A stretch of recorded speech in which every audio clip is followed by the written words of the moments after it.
Olá, professor. Então, aqui nesse vídeo a gente vai comentar sobre os problemas, né, que seriam a base de dados de crédito. Então, eu vou fazer um apanhado geral, um resumão geral, porque o nosso tempo é meio curto. Então, todos os itens que a gente foi salvando, fomos salvando diretamente no Drive, né, para não dar nenhum problema, para que tudo funcione. Então, já de cara aqui, já pedi para ele importar, né, usando o Panda e o NumPy, já importar diretamente do meu Drive, para ele ler, né, essa base de dados, me mostrar o que está acontecendo, para ele descrever para mim, né, todos os pontos. E já de cara pedir para ele aqui os tipos das variáveis, para ele me mostrar o que realmente está acontecendo. Aqui, né, usando o def, o describe, né, pedir para ele me descrever essa coluna do cliente ID e logo em seguida para ele somar as quantidades nulas, né, dessa base de dados. Aqui a gente chegou num resultado que as idades, né, temos como idade, né, dados nulos. Já usando o lock, eu peço para ele localizar, né, esses valores nulos que seriam da idade, né? E logo em seguida eu peço para ele localizar os valores menores que zero, né? Então, zero e menor, então não faz sentido para ele localizar esses dados para mim. E logo em seguida, né, para ele calcular a média, né, a média das idades. E logo em seguida, eu já peço para ele aqui, para ele substituir, né, os dados nulos pela média, né? Então, no final, ele vai me dar aqui uma nova média, né? Então, aqui a gente conseguiu processar esse dado aí que não faria sentido. Já aqui nos previsores, né, eu peço para ele separar alguns valores, peço para ele fazer a separação, tanto dos previsores quanto das classes, né? E usando do class shape para verificar essas classes.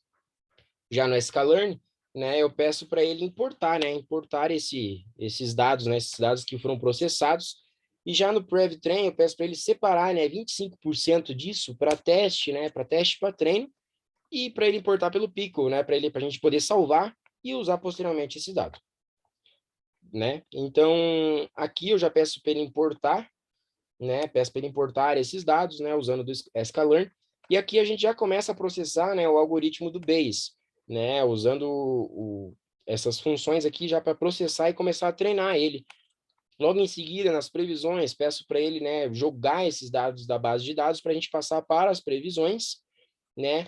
E essa parte do Yellow Brick, né? Ali eu peço para ele avaliar esses resultados, né? A gente chega no ponto final aqui do treinamento do algoritmo.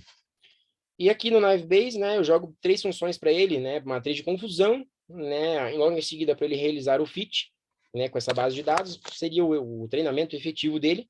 E por fim, uma avaliação do resultado, né? Que a gente vai ter o resultado final ali dele. O mesmo serve para o Decision Tree Classifier, né? Mesma coisa, importar para ele treinar esses dados, né? Treinar eles, mesma coisa das previsões, puxar esses dados da base de dados para ele me dar essas previsões, e a mesma coisa para ele avaliar esses dados.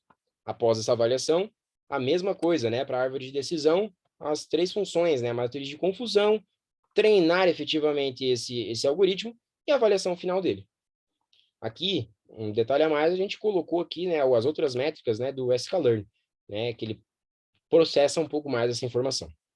E por fim, no último algoritmo, a gente colocou o Randall Forest Classifier, a mesma coisa, né? A gente pediu para ele, para treinar ele, para ensinar como funciona, pediu para puxar a base de dados já jogando para as previsões, e a mesma coisa, né? A matriz de confusão, treinar efetivamente, né, o algoritmo, né, fazer o fit dele, e por fim a avaliação do resultado, né? E aqui, novamente, a gente consegue a visualização de outras métricas pelo sklearn. Essa foi o resumão geral aí do nosso notebook do Credit Data. Obrigado, professor.